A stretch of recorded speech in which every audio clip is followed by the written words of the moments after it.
most dangerous word in your vocabulary. Because while it's a symbol for hope, it can just as easily be the reason that your dreams remain little images in your head. Tomorrow diminishes the significance of the air that you're breathing right now. It tells you that someday you can begin your journey, and that you can just wait and make yourself comfortable until then. Tomorrow masks itself as an escape for those held down by fear, those resistant to change. It encourages you to be content where you are, stating that you have your whole life to get where you want to be. And for some, tomorrow lasts forever. It evolves into regret, into immobility, into an excuse to never really do what you were meant to do. Tomorrow can be worse than failing, because often it implies that there was never a beginning. There was just a vision, just an idea being put off for a better time that never came. There will never be a moment in your life more precious than the one you're living in. Your heart beating in your chest, the air in your lungs, the blood in your veins.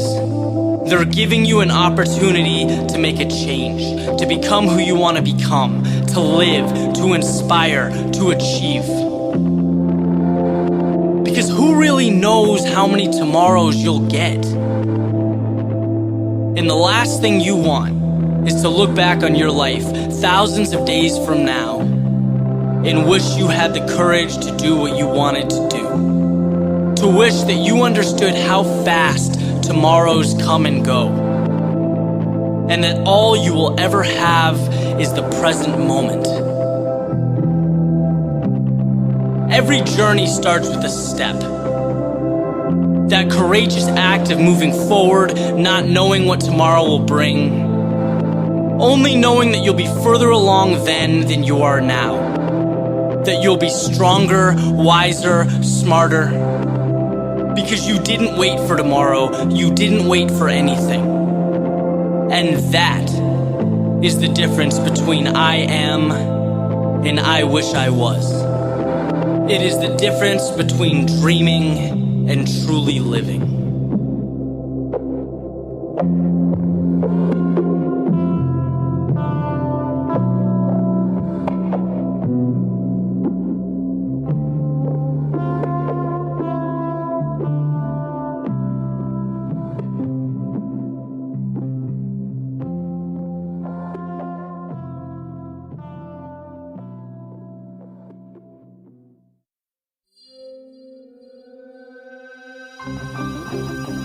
Life gives us infinite options.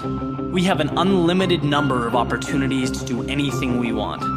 Anything. Only that's not always how we see it, right? People are very one-dimensional in terms of the lives they lead. And that's a part of life I've always been very intrigued by, how we intentionally restrict and limit our reality. Why do cookie-cutter expectations of how things should be, precedence, why is that more important than a life of meaning? To put that into context, I'm talking about people who hate their jobs but rationalize by saying they're building a resume, or people scared to move out of relationships they aren't happy with. You know, people I know right now in law school don't even want to be lawyers. These folks are sleepwalking. They've settled. And my question is maintaining individuality that scary? That you'd live every day unfulfilled so that you can proudly proclaim that you fit into the bland, average norms that you've decided are required of you. Look, I completely understand the safety of pursuing a path that will socially validate your existence in the short term. You jumped on the first train you saw. It's the train everyone's jumping on. You're comfortable with the destination, right? This provides the illusion that you must be on the right track, and it would be if it weren't for that burning question that always reveals itself in times of constraint and unhappiness. What if? What if you did things differently?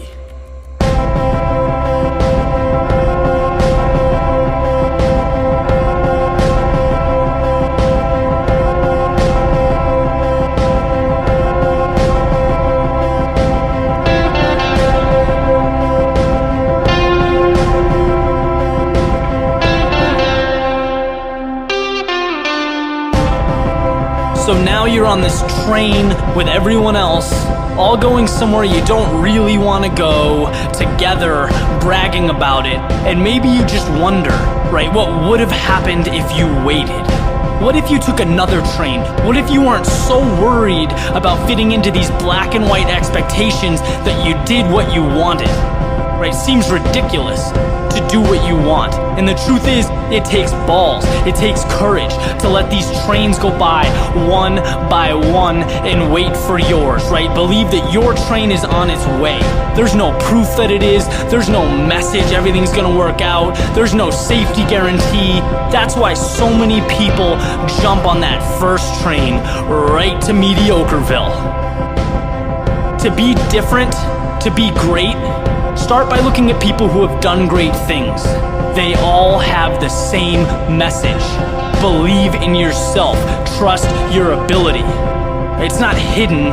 It's not a message that's hard to find. You just have to want to find it. Right? Steve Jobs talks about believing that the dots are going to connect in your future, driving towards something without proof.